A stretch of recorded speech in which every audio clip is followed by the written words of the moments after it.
ప్రాణాపాన సమాయుక్త పచామ్యన్నం చతుర్విధం. భావము: భగవానుడు జఠరాగ్నిగా మానవుల శరీరంలో నిలిచి ప్రాణాపాన వాయువులతో కూడి 4 రకాల ఆహారాన్ని జీర్ణం చేస్తున్నాడు.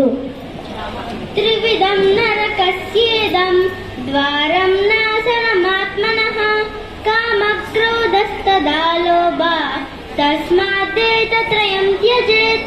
భావము: కామము, క్రోధము, లోభము అను ఈ 3 నరకానికి దారుల వంటివి. ఇవి తనకు నాశనమైన కలుగజేయును. అందుకే ఈ 3 విడువవలెను.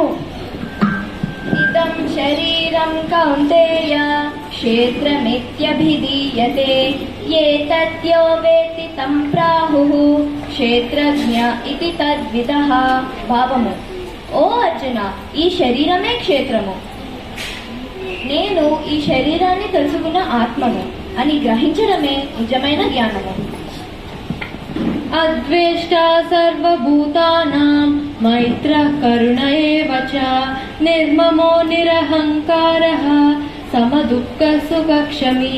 భావం: ఇతరులను ద్వేషించనివాడు, మమకారం లేనివాడు, అహంకారం లేనివాడు, సుఖదుఖాలకు సమంగా ఉండేవాడు, కరుణతో ఉండేవాడు దేవునికి ప్రియుడు అని చెప్పబడుతుంది.